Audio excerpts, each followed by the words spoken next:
Well, hello there everyone, my name is Amy, this is the Opinionated Woman, and welcome to another episode of Crafty Reads, the series where I craft something and we talk about the last 5 books that I've read. In this episode, I am working on a throw.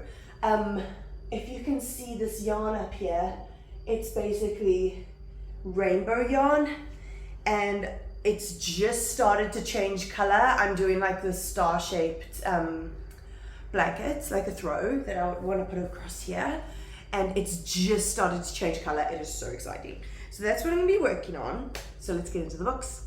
Oh my gosh, after forever, I finally picked up Concrete Rose by Angie Thomas. This is the only book besides that group set of short stories that she did. I read Blackout, but I haven't read Whiteout. But besides that, I have not, this is the only book of Angie Thomas's that I haven't read, and I finally got around to it, and I'm so glad I did. Because if you didn't know, this book is the prequel to The Hate You Give. So we're following Star, the main character of The Hate You Give's father, when he first becomes a father and when Star gets conceived. And if you've read The Hate You Give, you know that Star's dad, Maverick, has a really complicated past, and he was well worth having a book of his own. So we've gone back in time, and we're following Maverick as he is hang on, let me count my stitches. And 1, 2, 3, 4, okay.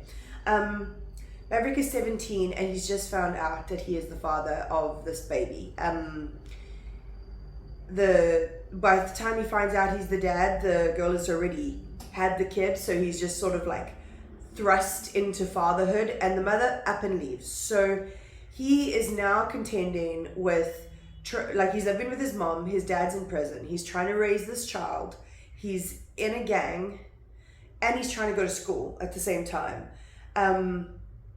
So it's about him trying to be a good father, trying to make a good life for his kid, trying to get out of the gang that he sort of got stuck in for protection because his dad was in the gang, but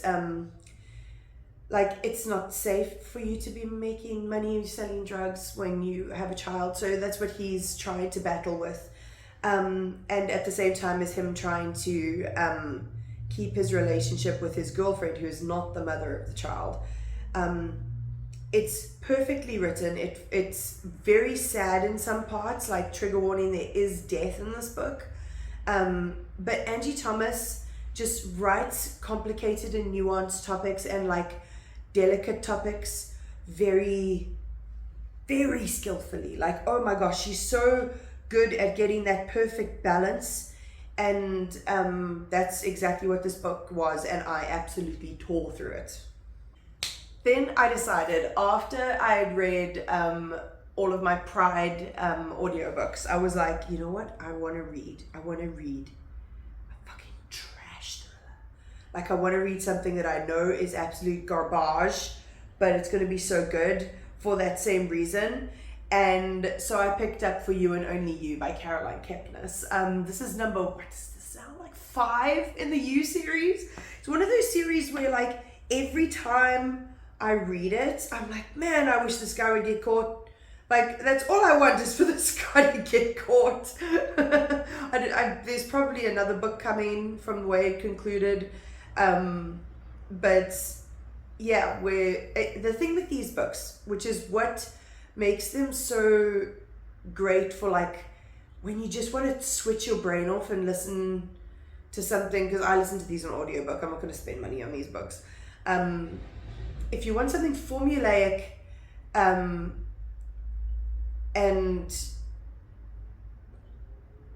I don't know, you know exactly what to expect from it, but it's a thriller at the same time. Joe Goldberg is just a whiny little bitch baby, and being in his head is just I'm just oh, shame piece, poor little boy. He's such a fucking child, a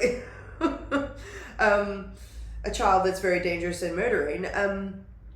But yeah, these books are entertaining, but they're like you almost know exactly what's coming a lot of the time, and yeah, there's nothing to write home about, but perfect for that certain time, that very certain time. I don't know if you can see this thing, but my sibling made this for me so I can dispense my yarn, and it's really handy. Come on, give me my yarn. Just as I said that, something got tangled and I had to fucking untangle it. What the hell happened? Oh my goodness. This yarn is so fine. You can see it properly now. This yarn is so fine, and I'm not used to working with such fine yarn. It's like very delicate. Anyway, then I started the 2 books that I was going to read for my reading vlog.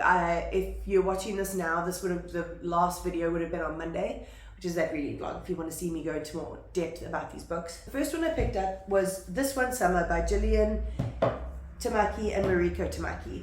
They're a cousin pair that write and illustrate these books, or these graphic novels, and I love graphic novels and I never buy them because they're so freaking expensive. So I was like, my sibling had one, they got it at a graphic novel bookstore in the UK, and I was like, oh, I'm gonna get my little paws on that one. So I'm very glad I did. Basically, this is following Rose, who every summer goes to this lake house, and she has a friend there who also goes to this lake house called Wendy, and she's like this short, little, chunky, freckly wild child. She's so freaking cute. And so there's a lot of them having fun in the summer. Like, this book uses onomatopoeia beautifully, like very little words to make like a very, it gives you a lot of feeling and gives you a lot of atmosphere without using, like with barely using any words. It's like so artful, like, oh, I loved it. Like, oh my gosh, there's this one page, I'm not going to show you because I don't want to show you pages of a graphic novel, that's not really fair.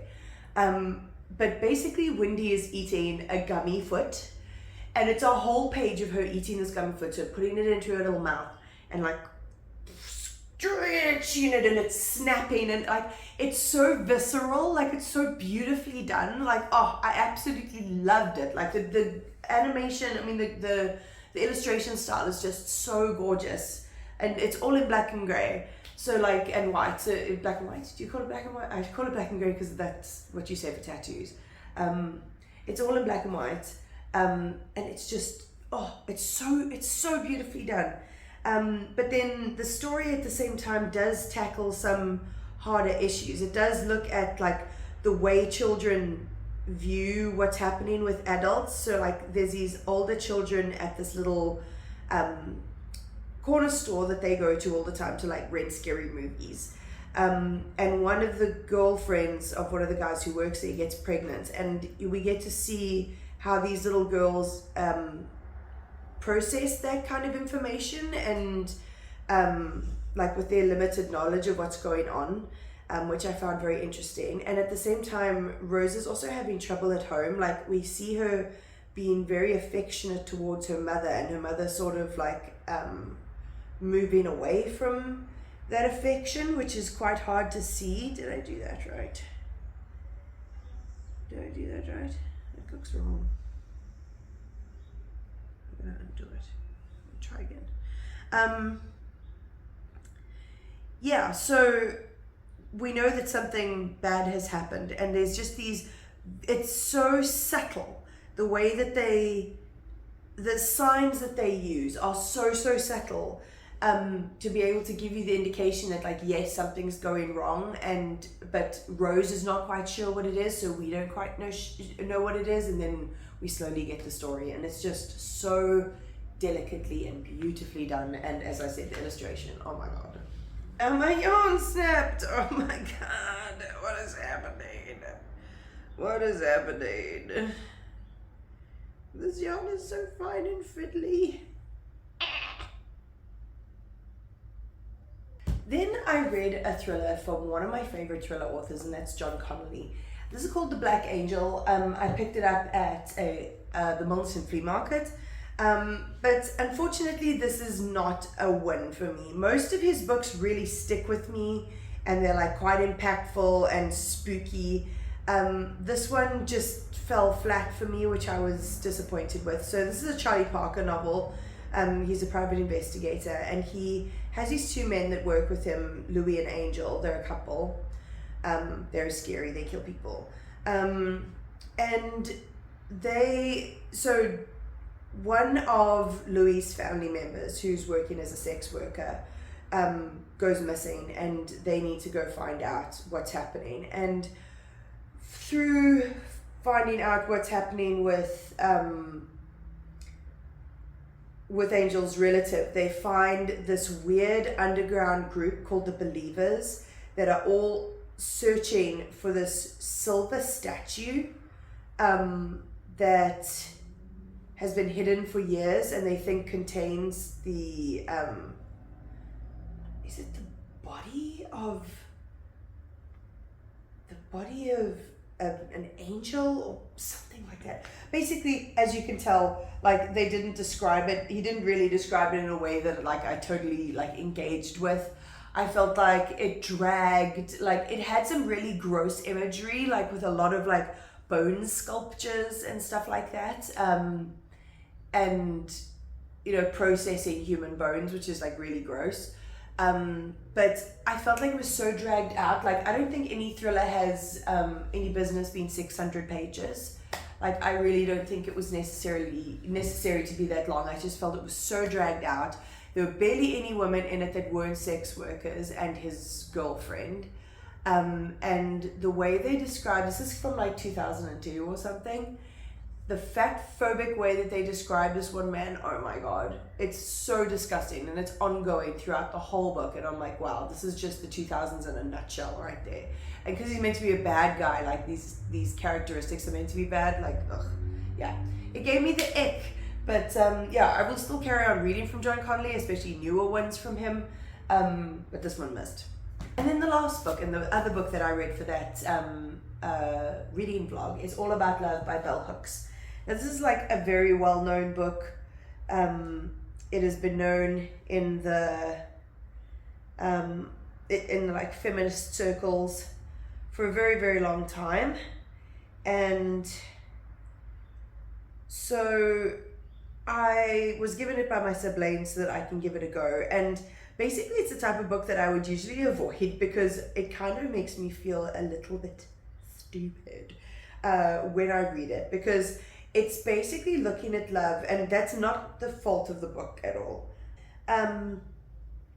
So this is looking at love in a very abstract way, looking at love in different settings, looking at love through different lenses, basically. So we look at how greed affects love, we look at self-love, we look at romantic love, we look at love ethics and how different the world would be if we worked on love ethics rather than the ethics of capitalism that we work on now, which I found very interesting. There were a lot of lines that I really related to from like past relationships or other interactions that I've had with people where love has been a factor, and where it's been manipulated and things like that. I found that very interesting.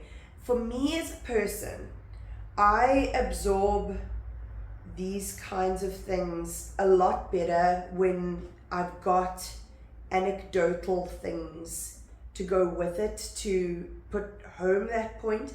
Now, I don't think that's a negative thing to say about this book in general. Like, I think that's literally just a me thing. Because that's the way my brain works, and that's not how everyone else is going to be. So I totally get that. And this book is still completely valid. I just think that I would have been able to absorb the concepts a little bit easier if there had been a little bit more anecdotal qualities for me to get a reference to, I guess. Okay, that's it. Oh my gosh, I just had the most tumultuous argument with my fucking crochet throughout this whole video. I'm so sorry if that interrupted anything. But yeah, if you did like this video, check out my social media and all of that stuff, fun stuff down below. My Instagram is full of beautiful book pictures. My TikTok is full of fun. And yeah, there's also a Kofi link down below, a little one-time tip jar if you ever feel generous and want to support my channel. Other than that, I'll check you next time.